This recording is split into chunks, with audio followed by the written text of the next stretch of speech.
Hello, legends and super legends. Welcome to Veloharmony's analysis of Le Tour de France 2021, stage 16. They're going today, they're leaving the border town of Pas de la Caisse to Saint-Gaudens, another day in the Pyrenees. And the action started right from the beginning. As you can see, the route has Category 2, Category 1, Category 2, and it ends the Col d'Espacerat, Category 4. So basically, they're starting going downhill and immediately into a climb. So from the beginning of the race, you can see where it goes downhill, then it hits that Category 2 climb right away, then a Category 1, then a 2, and then it ends a Category 4. With this kind of a profile, of course, the brakes were, attempted left and right. Casper Asgreen here attacked as soon as the race started on the first downhill that I showed you on the profile there. He was joined by Kwiatkowski and Mattia Catania. They didn't really survive because even after up to like 65 kilometers into the race before really they settled down. So they chased them down right here. Everybody's pretty much together. But then, as you can tell from the profile, another break went. We've got Jensen, Duby, Bacalans here. They basically ended up with like 14 riders up the road. This is Conrad here forcing the pace. The breakaway never really rode together. There were just 14 riders in little groups all over the road because everybody was riding at different effort levels. On the last climb, to the last Category 2 climb, before you get to the Category 4, that was the Col d'Aspet, the Portet Aspet. That was the last hard climb. This is where Patrick Conrad made a big move here that you see. He attacked on the downhill before that last Category 2 climb. And nobody really went with him. They started struggling. You've got Squeens here from Trek Segafredo off the pace. People are struggling. That's the breakaway here. If you look at the yellow jersey group here, they're like 10 minutes back because none of these guys are a threat to the GC guys. And so the yellow jersey group has all the GC contenders. Venjagard, Huron, Carapaz, all of them are in that group.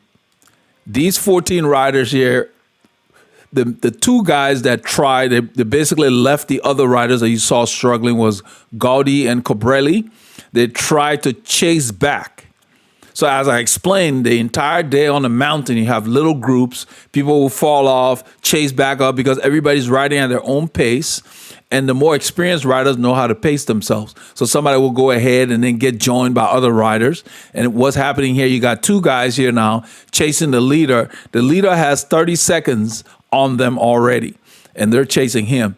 The rest of these guys are trying their best to kind of get organized. These are the guys behind those two that are chasing, but they group together. You can see Cobretti on the right there, the Italian championship jersey on the far right.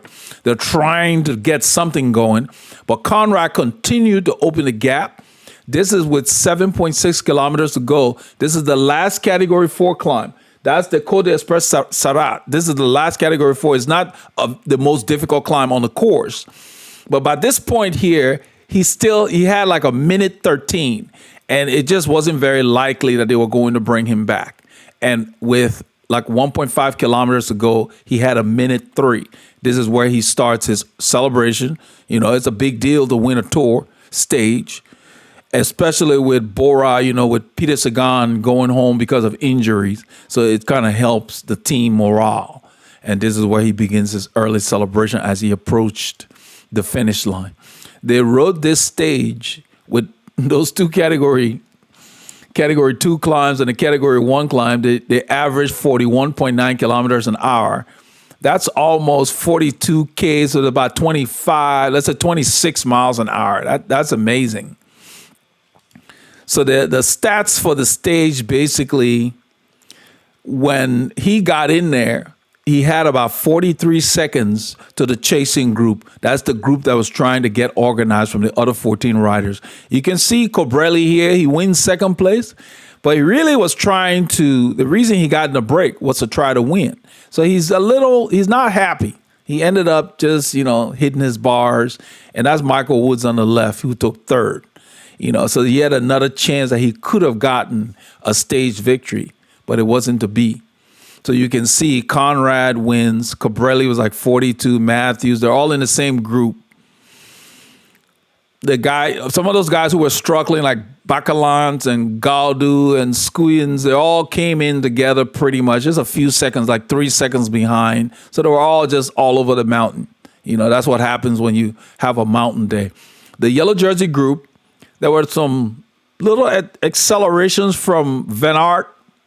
His teammate Ventergaard is in there, but they couldn't shake Pogacar, So everybody, pretty much the top 5 or 6 were all here. All the top guys are here. You can see Carapaz.